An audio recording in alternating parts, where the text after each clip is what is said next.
Miarabanao amin'ity talata fa 7-20 ny volana novambra ity. Ny rapsodiny famarinana an'io dia mitondra ny lohahevitra hoe rehare mandrakizay. Ny teny fanokafana dia nalaina tao amin'ny Isaia 1:5-5:20 izay mivaky toy izao amin'ny anaran'i Jesosy. Hosolon'ny nafoizana anao sy ny nankahalana anao ary ny tsy nandehanan'ny olona namaky anao dia sandratro rehare mandrakizay ianao. Eny ho fifaliana hatramin'ny taranaka faramandimby. Mendrika ankalazaina ireo teny ara-paminaniana ao amin'ny Isaia 1:5-5:20 ireo, izay milaza hoe hosolon'ny nafoizana anao sy ny nankahalana anao ary ny tsy nandehanan'ny olona namaky anao dia sandratro rehare mandrakizay ianao. Eny ho fifaliana hatramin'ny taranaka faramandimby. Ary hoy izy tamin'ny Israely: izao no ahatonga anao ho. Tiako ireo tenindreo. Mampatsiahy ny teny Jesosy eo amin'ny Marika 1:17 izany hoe: andao anaraka fa ataoko mpanarato olona ianareo.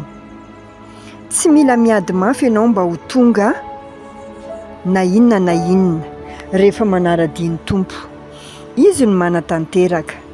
Vakio indray izay nolazaina ao amin'ny Isaia 1:5-5:20 hoe asandratro ho rehare mandrakizay ianao.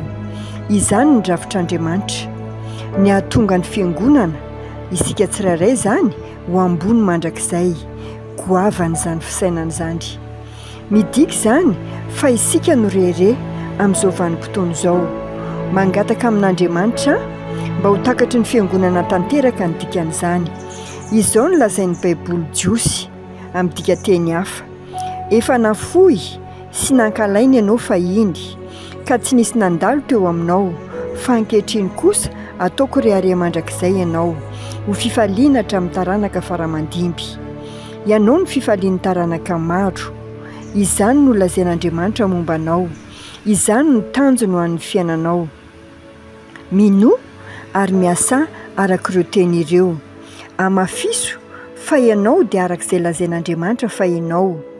Valio amin'ny filazana hoe raiko, reharehan'ny fianakaviako, ny tanànako ary ny fireneko aho. Izaho no reharehan'ny taranaka maro amin'ny anaran'i Jesosy. Amen. Manasanao ako amerina ny vavaka izay hotononiko izao manaraka izao. Ray malalo, misaotra anao nanao ho rehare mandrakizay, ho fifaliana ho an'ny taranaka maro, reharehan'ny fianakaviako sy ny tanàna ary ny firenena aho.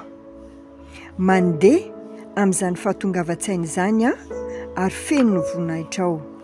Mamirapiratra amin'ny alalako ny fahazavanao ary fanilo ny fanantenana sy vavolombelon'ny fitiavanao sy ny fahasoavanao ary ny hatsara-ponao amin'ny anaran'i Jesosy.